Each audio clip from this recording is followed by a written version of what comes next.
Hola, qué bueno que estás en una oportunidad más conectado a este servicio online de Global Ministries. Nos sentimos tan felices de que vamos a entrar en 2 semanas a celebrar la Pascua, o como le llaman en muchos países de América Latina, el Domingo de Resurrección. ¿Y por qué es tan importante? Porque es la fecha que marca el nacimiento real del cristianismo. Cuando Jesús murió, el cristianismo se acabó. Pero cuando Él resucita, entonces allí nace nuestra verdadera fe en su resurrección. Y quiero hablar acerca de paradojas que hay en la vida de los creyentes. Y una de las cosas más objetables, irracionales y fáciles de criticar acerca de nuestra fe es que nos dirigimos a Dios cuando suceden cosas malas, creyendo que Él podría haber evitado que ocurrieran en primer lugar. ¿Acaso si es Dios, no pudo haber evitado que ocurriera esto que es tan doloroso para ti? Al mismo tiempo, no hemos tenido más remedio que acercarnos a Él en los momentos cuando las cosas malas ocurren, porque ¿a dónde más podríamos ir? O tal vez te encuentres pidiéndole a Dios que consuele a otra persona después de una pérdida o después de una situación tan difícil que ha acontecido. Y es que las pérdidas son muy dolorosas. Pero cuando alguien pierde a un familiar, cuando alguien pierde a un hijo, cuando alguien pierde a un padre o una madre, se pregunta: Dios, ¿no pudiste haber evitado que esto ocurriera? O quizá le reclama y le dice: ¿por qué no lo hiciste? Ahora, eso hace que pareciera que estemos locos, ¿no? ¿O acaso será que somos ingenuos? Si Dios pudo haberlo evitado y no lo evitó, entonces ¿por qué te acercas a Él después de la pérdida? Algunos dicen que sí, que somos ingenuos. Y para ustedes, esta puede ser la razón por la que finalmente renunciaron a la fe o se alejaron de la fe por completo.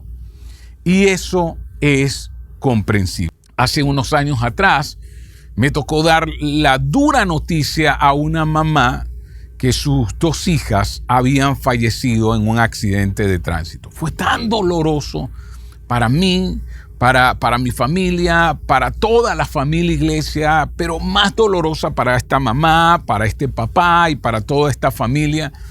Y recuerdo que una de las cosas que pensé es que si esta mujer y este hombre, estos padres, no recuperaban su fe nuevamente, era comprensible porque el dolor era sumamente profundo.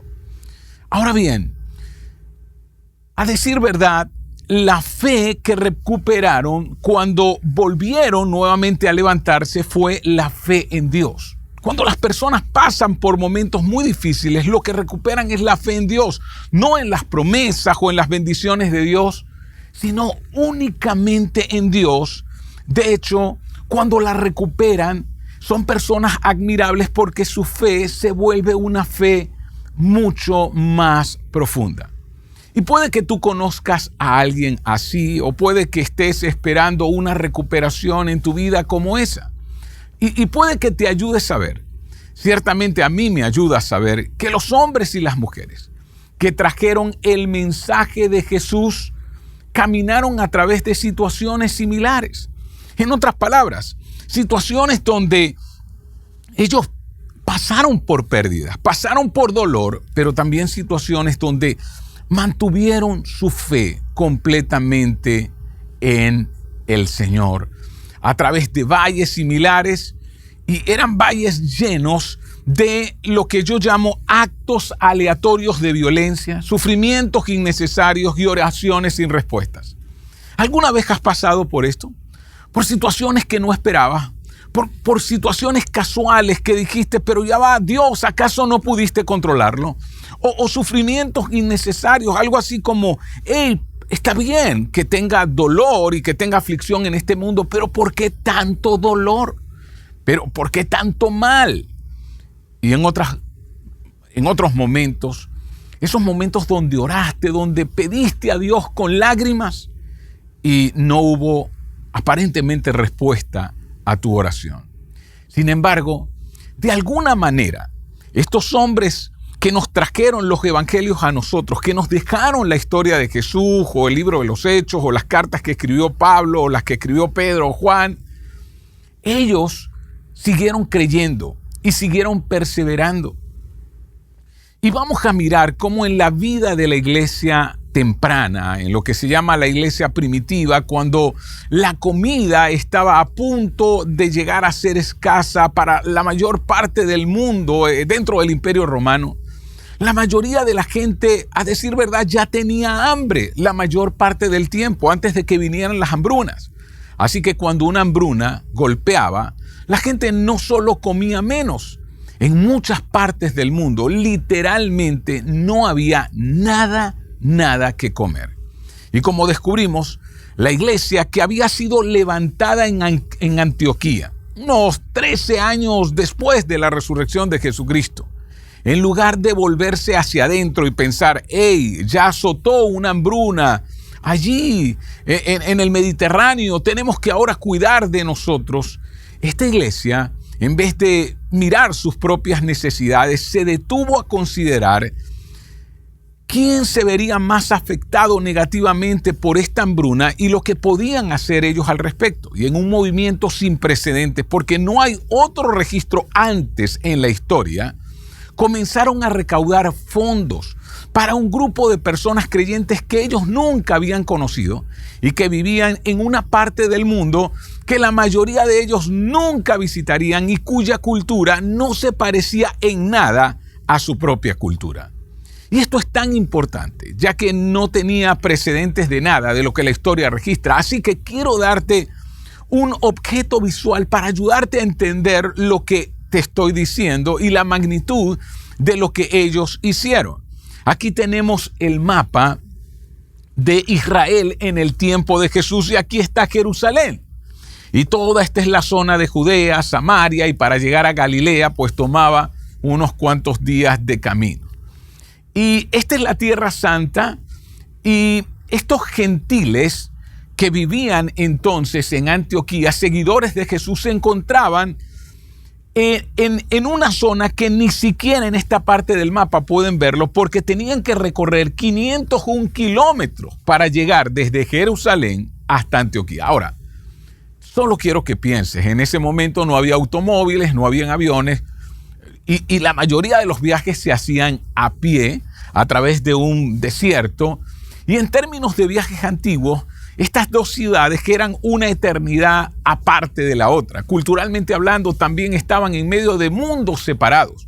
Nunca antes en la historia registrada, un grupo multicultural local había sentido responsabilidad por un grupo de personas con las cuales no tenían nada en común y de las cuales nunca habían conocido. ¿De dónde salió este comportamiento? ¿De dónde salió esta conducta políticamente incorrecta en aquel tiempo? Vino de su reconocimiento que Dios amó tanto al mundo que dio. Así que ellos dieron porque eso es lo que el amor requería de ellos, dar a aquellos que aunque estaban muy lejos y aunque no conocían, eran sus hermanos. Así que los creyentes de Antioquía estaban recolectando alimentos para ayudar a los creyentes en Jerusalén. Mientras tanto, en Jerusalén algo terrible, algo que parecía algo muy casual, aleatorio, innecesario y oscuro está ocurriendo. Era algo que dejaba a los seguidores de Jesús rascándose la cabeza y preguntándose, ¿dónde está Dios en medio de estos sufrimientos que vivimos? Y Lucas en Hechos 12:1 lo registra de esta manera. Fue durante ese tiempo. ¿A qué tiempo se refería? Esto ocurre aproximadamente 15 años después de la resurrección de Jesús.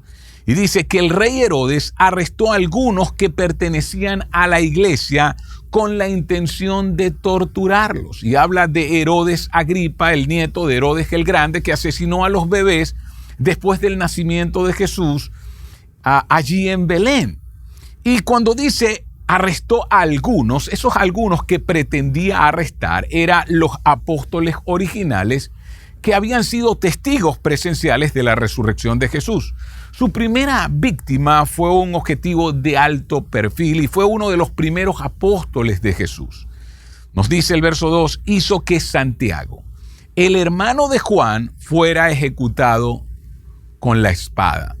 Así que lo decapitó.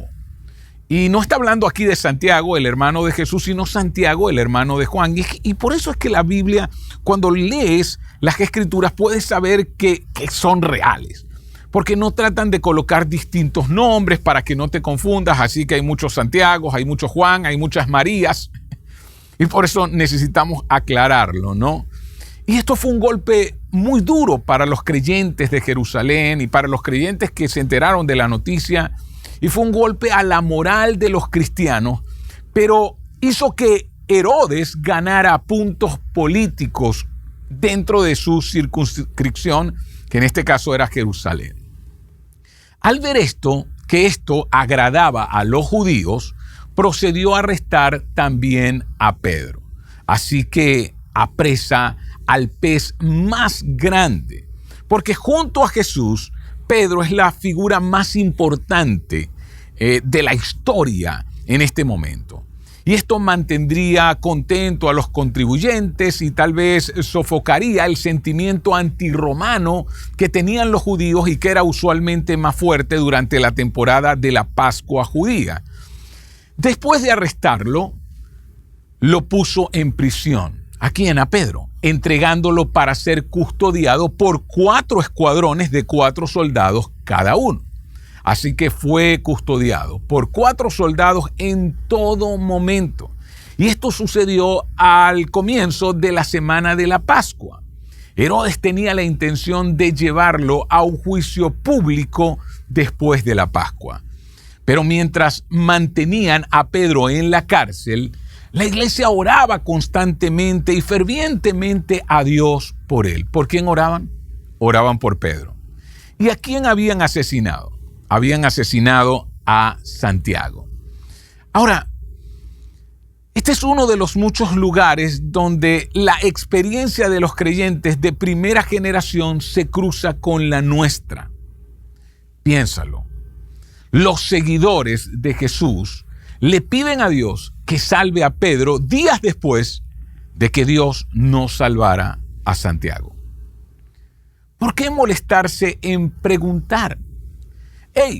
Si Dios hubiera estado preocupado por Pedro, ¿no habría permitido que Pedro fuera arrestado en primer lugar? ¿No lo crees? ¿Por qué permitir que lo arrestaran? Así que si Dios no impidió que Pedro fuera arrestado, ¿por qué recurrir a Dios en busca de ayuda después de que Pedro fue arrestado? Y si Dios no protegió a Santiago, ¿por qué deberían esperar que protegiera a Pedro? Entonces entiendan, los seguidores de Jesús piden a Dios que salve a Pedro días después de que Dios no salvara a Santiago. Y uno se pregunta, ¿estaban locos como nosotros?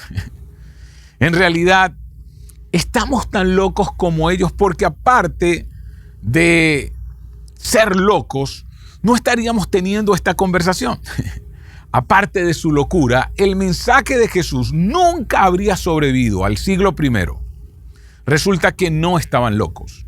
Su fe no estaba fuera de lugar, ni la tuya tampoco, cuando sufres y cuando ocurren actos casuales en tu vida donde no tienes control, pero que crees con Dios que sí tiene el control de todas las cosas. Para mí, narrativas como estas son tan reconfortantes en 2 niveles. En primer lugar, las personas más cercanas a la acción, los hombres y mujeres que conocían personalmente a Jesús y optaron por seguirlo debido a su resurrección, no eran inmunes a las tragedias y pérdidas aleatorias e inexplicables. Sí, Jesús cada vez que fue a un funeral resucitó al muerto. Mira, resucitó al hijo de la viuda de Naín, resucitó a Lázaro. En fin, Jesús resucitó él mismo, pero no resucitó a Santiago luego que lo mataron. no impidió que Pedro fuera a la cárcel. Ahora entiendes, estas personas, por creer en Jesús y por ser los primeros seguidores de Jesús, no fueron librados del dolor o de las tragedias o de los momentos oscuros de la vida. A pesar de creer que Dios podría haber impedido que esas cosas malas sucedieran, recurrieron a Él en busca de consuelo, recurrieron a Él en busca de ayuda, justo después que estas cosas ocurrieron. Así que podemos estar locos, pero estamos en buena compañía, en medio del dolor y en medio de la dificultad. Y puede que parezca que estamos locos, sin embargo, no estamos solos en nuestros dilemas.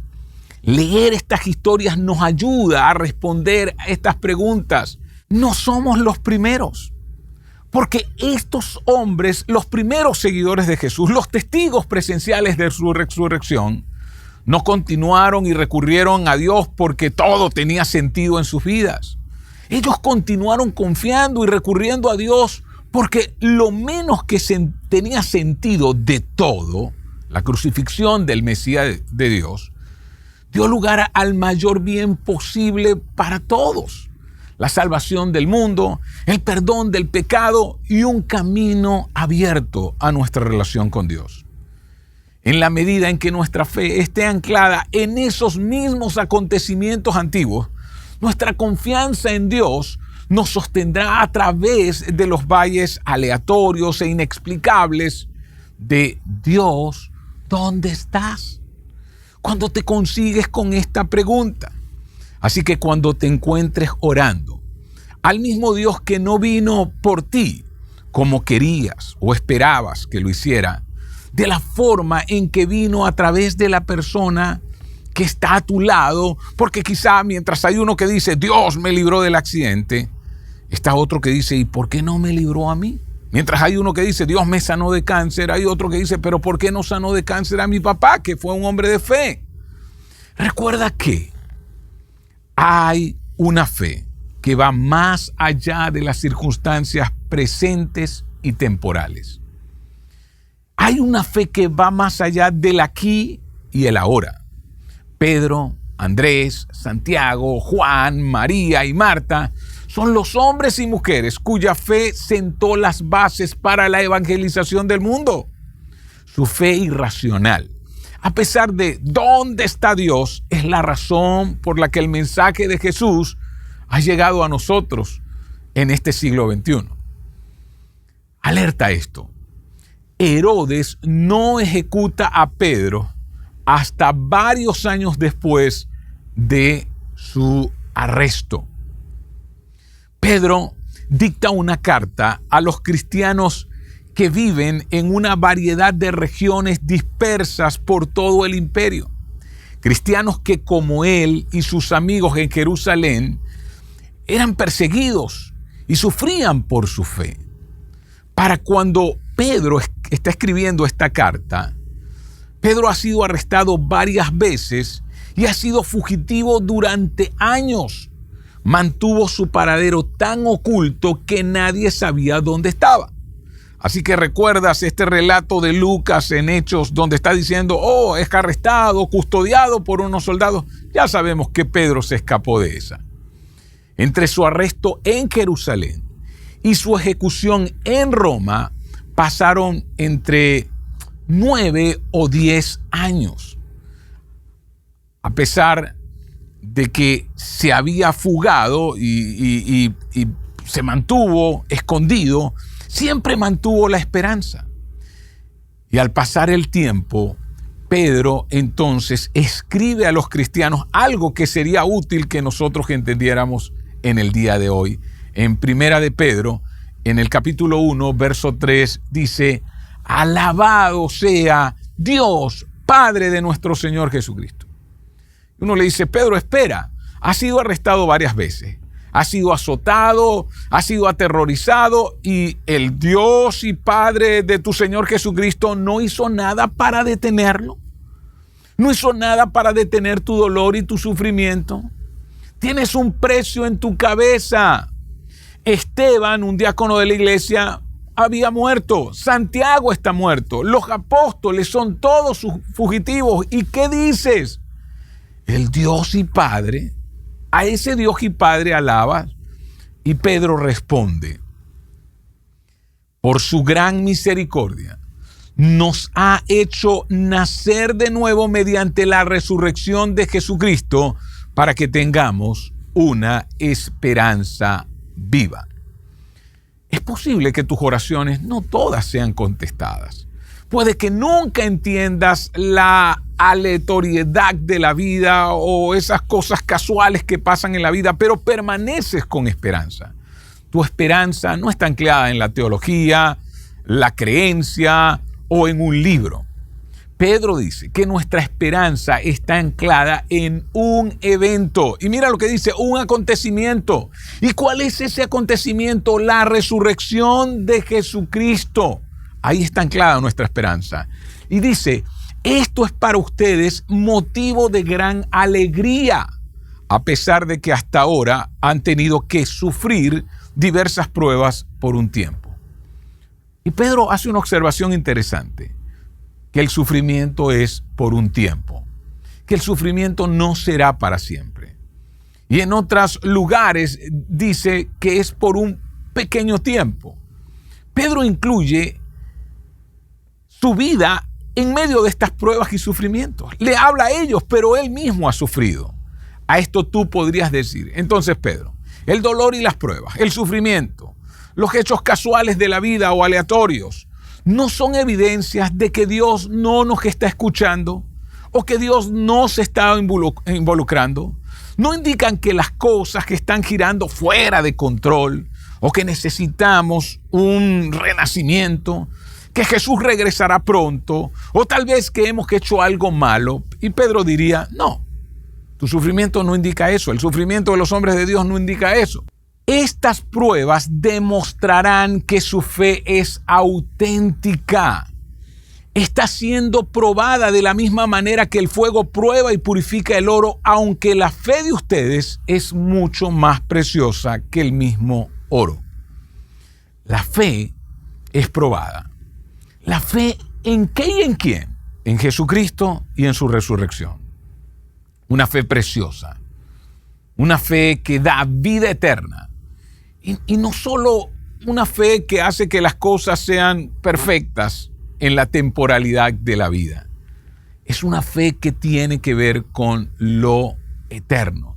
Y sigue diciendo Pedro, entonces su fe, al permanecer firme en tantas pruebas, les traerá mucha alabanza, gloria y honra en el día que Jesucristo sea revelado a todo el mundo. Entonces, ¿deberíamos esperar esto? Pedro nos dice, sí, la gente está mirando. Las personas que están sufriendo mientras sufres están mirando. La gente que sufre sin esperanza se sentirá atraída por tu esperanza y por tu paz. Piensa, los sufrimientos no son ajenos a todo el que vive en esta tierra. Pero esos que sufren te ven a ti mientras sufres, y si ven que tú tienes una esperanza eterna, entonces se sentirán atraídos por esa esperanza y por esa paz que tú manifiestas. Y ellos pueden ser atraídos al objeto de tu fe. Cuanto más oscuro se pone, más brillante alumbra tu esperanza y la respuesta que das al sufrimiento y al dolor. Deja que tu luz brille de tal manera que la gente vea tu respuesta y mire hacia arriba y diga, hey, quiero tener ese tipo de esperanza que tú tienes. Y dice Pedro, ustedes lo aman a pesar de no haberlo visto. Y aunque no lo ven ahora, creen en él y se alegran con un gozo indescriptible y glorioso. Pedro está diciendo, ¿saben? Ustedes lo aman porque han creído en mi testimonio, porque yo sí estuve con él, porque yo sí lo vi y porque yo lo vi resucitar. Y dice que aunque no lo han visto, un día lo van a ver y se alegrarán, pues están obteniendo el resultado de su fe, que es la salvación de sus almas. Así que pensemos y vayamos a la historia con la cual comenzamos. Así que Pedro lo que está diciendo es la inconsistencia y la aleatoriedad de la vida no debe confundirte. Los hechos aislados que pareciera que no tuvieran conexión no deberían hacer que pierdas tu confianza. Pero la pregunta es, ¿están socavando tu confianza? Estas cosas que ocurren sobre las cuales no tienes control. Así que, vamos, ya ellos mataron a Santiago, Pedro, y ahora han venido por ti. Y Pedro dice, no, mi fe no depende de la coherencia o la certeza. Mi fe no se ve sacudida por lo que no puedo explicar o por la casualidad de la vida. Yo vi a la mejor persona sufrir la peor muerte posible. No tenía ningún sentido, ninguno. Y Dios lo trajo de vuelta a la vida. Dios lo resucitó. Solo puedo decirte una cosa. Después de la resurrección, el resto es solo detalle. Después de la resurrección, lo que venga es simplemente un detalle. Luego de decirles esto, entonces Pedro les da una serie de tareas a los hombres y mujeres que están dispersos por todo el mundo antiguo, y estas tareas son muy interesantes, pero esas tareas las vamos a ver el próximo domingo cuando celebremos la Pascua o el Domingo de Resurrección. Pero quiero volver a la historia inicial. Entonces, Santiago está muerto, Pedro está encerrado en prisión, y recuerden que está en la cárcel, custodiado, y los seguidores de Jesús en Jerusalén están orando, pidiendo a Dios que facilite la liberación de Pedro, sabiendo que Herodes puede estar viniendo incluso por ellos después. Luego, por razones que no tenían sentido para ellos en ese momento, pero que se haría más claro más tarde, miren entonces lo que ocurre. La noche antes de ser sometido a juicio, Pedro dormía sujetado con 2 cadenas entre 2 soldados. Recuerden que 4 soldados lo custodiaban y eran 4 guarniciones, cada una de 4 soldados que me imagino que se turnaban para custodiar celosamente a Pedro. Otros hacían guardia junto a la puerta de la prisión. ¿Y qué ocurrió? De repente, una luz intensa iluminó la celda y un ángel del Señor se puso frente a Pedro. El ángel lo golpeó en el costado para despertarlo y le dijo, «Rápido, levántate». Y las cadenas cayeron de sus muñecas. ¿Y qué le dice el ángel después? «Vístete y ponte tus sandalias». Pedro lo hizo y el ángel le ordenó, «Ahora ponte tu abrigo y sígueme». No, el ángel le está dando instrucciones. Claro, Pedro está medio dormido, ¿no?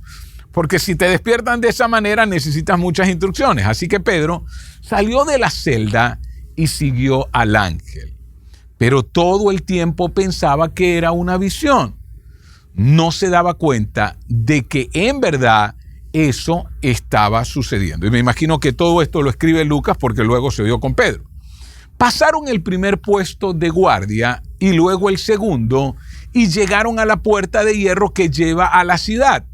Y esta puerta se abrió por sí sola frente a ellos, ¿no? Así que qué interesantes son las escrituras. Casi que magia, ¿no? Delante de Pedro.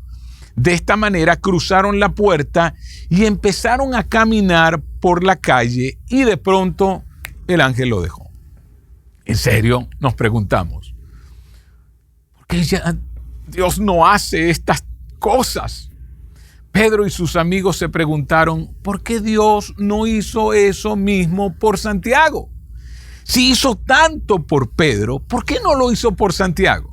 Y probablemente hay preguntas que tú te haces cuando Dios sana a una persona y no sana a otra. Cuando Dios salva a una familia de un accidente, pero no salva a otra. ¿Por qué Dios hace unas cosas y otras no las hace? ¿No te parece que son actos aleatorios? Ellos nunca obtuvieron una buena respuesta a su pregunta. puede que tampoco nosotros tengamos una respuesta satisfactoria a la nuestra. Cuando Pedro se dio cuenta de que esto no era un sueño, realmente estaba fuera de las murallas de la ciudad de Jerusalén.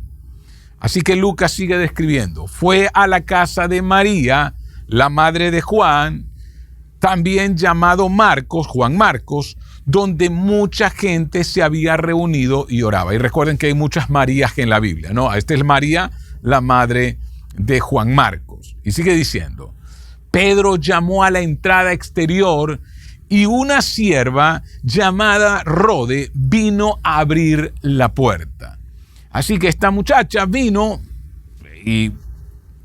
a abrir la puerta y miren lo que ocurre. Cuando reconoció la voz de Pedro, estaba tan contenta que regresó corriendo sin abrirla y exclamó, Pedro está en la puerta. Estaban orando por la liberación de Pedro, pero aparentemente no esperaban que Dios respondiera a su oración. Porque si hubiesen esperado que Pedro iba a venir, Rode no se hubiese asombrado tanto. Escucha su respuesta, porque esto es tan importante. Es más, evidencia que los escritores del Nuevo Testamento no describieron a los personajes principales como héroes o incluso con personas que tenían una fe más grande que la tuya y que la mía. Ellos tenían una fe promedio. No experimentaban milagros todos los días, no esperaban uno ese día. Por eso Rode les dice a los que oran que Pedro está en la puerta. Y ellos que entonces dijeron, ¿estás loca? Espera, ¿no estaban orando por ellos? Ellos decían, sí, pero realmente orábamos, pero no estábamos esperando que sucediera. Y sigue diciendo el verso 15. Como ella insistía, llegaron a la conclusión, debe ser su ángel o algo así como su contraparte espiritual. Ellos pensaron, ya debe estar muerto y su fantasma nos está apareciendo. Ahora vean, mientras tanto, Pedro seguía tocando. Cuando por fin abrieron la puerta y lo vieron, quedaron asombrados. Fue una respuesta real a la oración. Imagínate eso. Están ellos mirando a Pedro y están como diciendo, ¡hey! Dios oyó nuestra oración, lo liberó, lo libró de la muerte, ¡qué bueno! Y así que están haciendo tanto ruido en esa casa y Pedro sabe que cuando descubran que él se escapó, van a hacer una persecución, ¿no? Así que, hey, Pedro les dice lo siguiente, les hace señas para que se callaran y les contó cómo el Señor lo había sacado de la cárcel. Díganles a Santiago, el hermano de Jesús, y a los demás hermanos lo que pasó. Les dijo, y después se fue a otro lugar. Pedro se va a otro lugar, se va a esconder. Él sabe que Herodes no va a descansar hasta dar con él porque ahora es un fugitivo. Y los fugitivos en la época del Imperio Romano eran condenados a muerte. Ahora, Lucas no dice a dónde se fue Pedro. Cuando escribió esto, Pedro todavía estaba vivo y era un hombre buscado. Si Lucas sabía dónde estaba Pedro, entonces no lo iba a escribir, porque si escribiera dónde estaba, alguien podía encontrar ese escrito y podría perseguir a Pedro. Pedro pasó a la clandestinidad con tanto éxito que nadie ha descubierto con certeza hasta el día de hoy a dónde se escondió Pedro. Entonces Lucas continúa y nos da más detalles. Al amanecer, en el verso 18, hubo un gran alboroto entre los soldados por lo que había sucedido con Pedro. Y sigue diciendo, Herodes Agripa ordenó que se hiciera una búsqueda exhaustiva para encontrar a Pedro. Como no pudieron encontrarle, Herodes interrogó a los guardias y luego los condenó a muerte. Después Herodes se fue de Judea para quedarse en Cesarea por un tiempo. Herodes había sido humillado. Recuerdan, él había prometido a la gente que verían el juicio de Pedro, pero Pedro se había escapado. Habían 4 soldados en 4 turnos que lo custodiaban, pero no pudieron con Dios. Y Herodes está tan humillado que sale de la ciudad y va a su casa en la playa en el mar Mediterráneo. Y mientras está allí, un grupo de la ciudad vecina pidió tener una audiencia con él para mostrarle su apoyo porque dependían del favor de Herodes para su suministro de alimentos. Y nos dice en Hechos 12:21, cuando llegó el día de esa concentración, Herodes se puso sus vestiduras reales, se sentó en su trono y les dio un discurso. Ahora, aparte de Lucas, hay alguien que escribe acerca de esto y es un historiador judío llamado Fabio Josefo. Y él dice que la túnica de Herodes estaba hecha de plata. Cuando el sol de la tarde se reflejó en él, la multitud estalló y lo declaró Dios.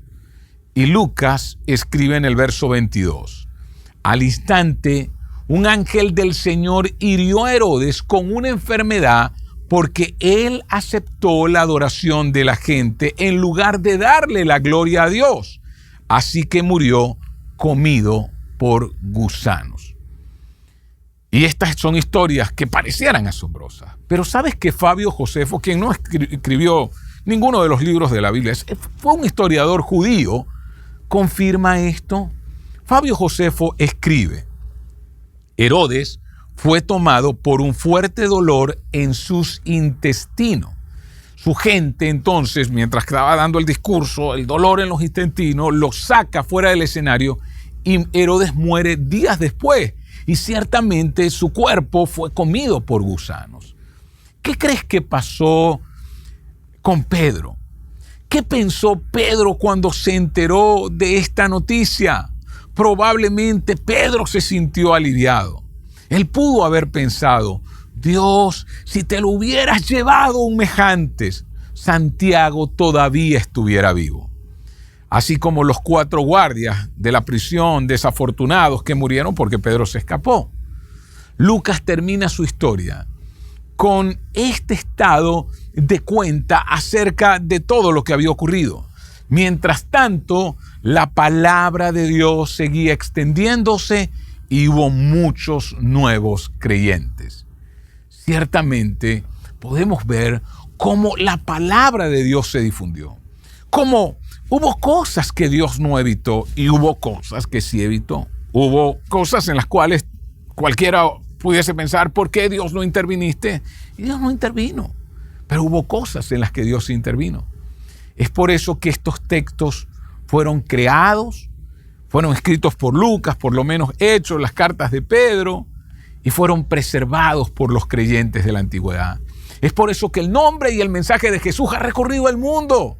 A nivel personal, estos acontecimientos y la respuesta de nuestros hermanos y hermanas del siglo I es la razón para tomar prestada una frase de Pablo hacia los tesalonicenses, que en 1 de Tesalonicenses 4, 13 y 14 dice, para que no se entristezcan como aquellos que no tienen esperanza.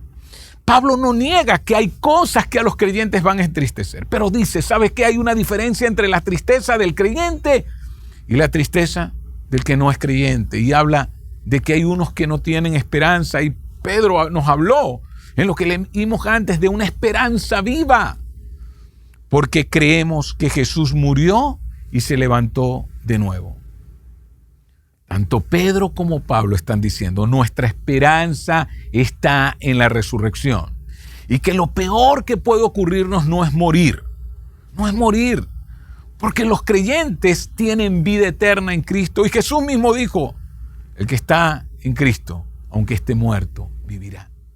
Aunque esté muerto, vivirá. Por esta razón es que podemos nosotros hacer lo que dice Pedro en 1 de Pedro 5:7, echar todas nuestras preocupaciones y ansiedades en las manos de Dios, porque Él cuida de nosotros. Todas nuestras preocupaciones y ansiedades, nosotros no tenemos el control. Así que podemos colocar nuestras vidas, lo que nos pasa, en las manos de aquel que sí tiene el control. Puedes saber que se preocupa por ti a pesar de lo que ves a tu alrededor y a pesar de lo que pueda estarte pasando. Es por eso que para esto quiero tomar una frase prestada del autor de Hebreos. Podemos acercarnos con toda confianza al trono de la gracia de nuestro Dios. Allí recibiremos su misericordia y encontraremos la gracia que nos ayudará cuando más la necesitemos. Escucha, puedes acercarte confiadamente al trono de la gracia. ¿Y sabes qué vas a encontrar allí en tus momentos de dolor y de tristeza? Ese momento de dolor tan profundo que sintieron los hermanos del primer siglo al saber que Santiago había sido decapitado. Encontraron gracia, que significa fuerzas para vivir, fuerzas para enfrentar cualquier situación que esté delante de nosotros, y misericordia, que es el favor de Dios sobre nuestras vidas. Y esta es la razón por la cual tenemos esperanza, aun cuando no tenemos explicaciones. ¿Sabes qué? Hay cosas que yo no puedo explicarte, que yo no puedo decir, mira, esto ocurrió por esto y por esto, tengo la explicación perfecta. Tenemos esperanza, aun cuando no tengamos explicaciones.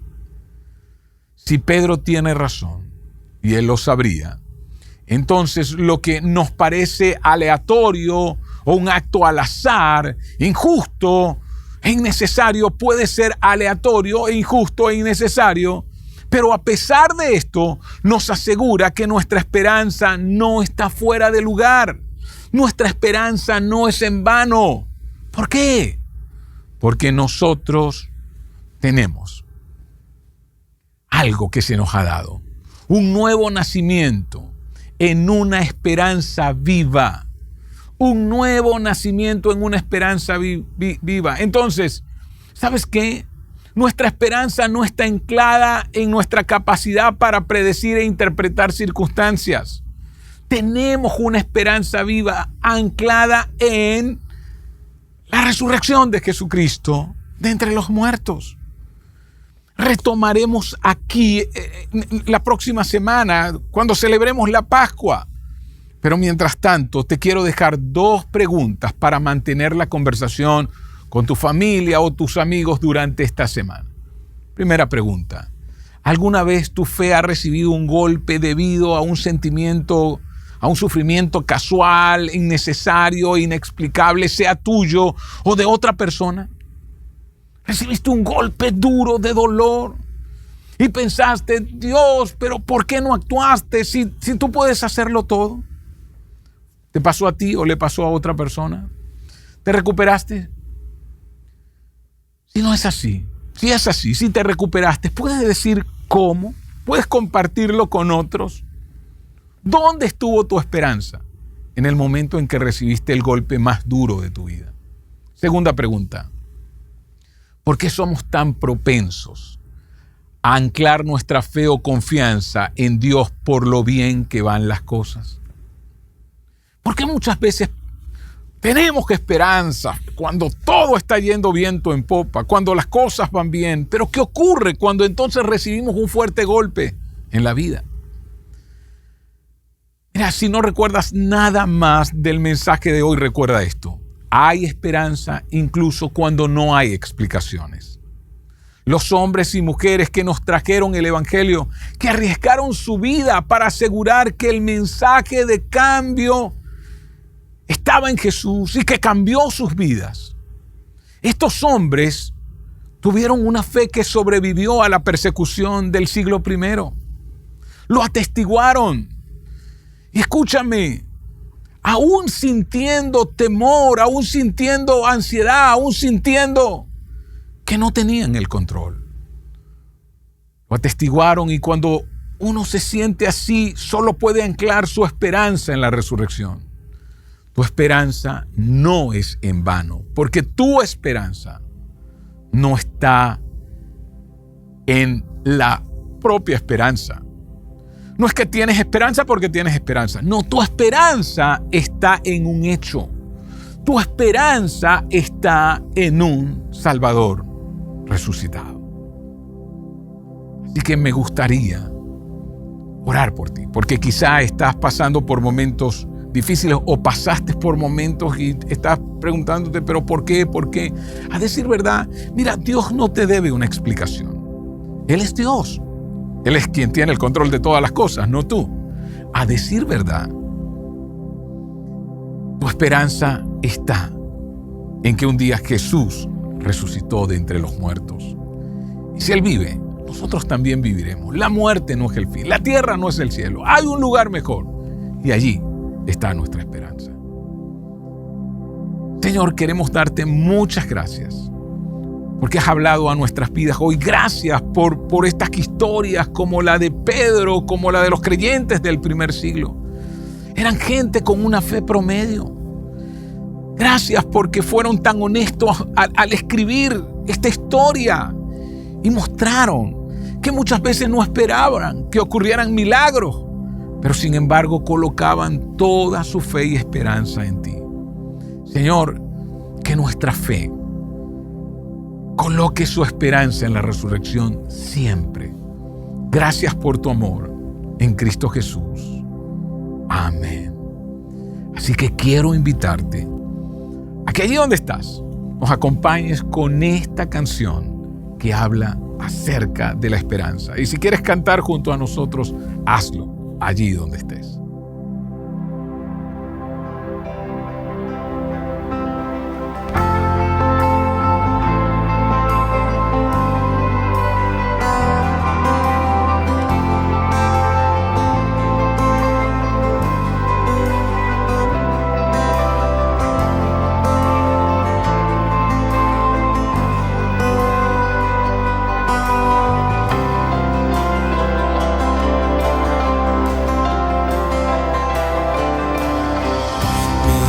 Esperanza está en Jesús, en su justicia y en la cruz. De nadie más dependeré, solo en su nombre confiaré.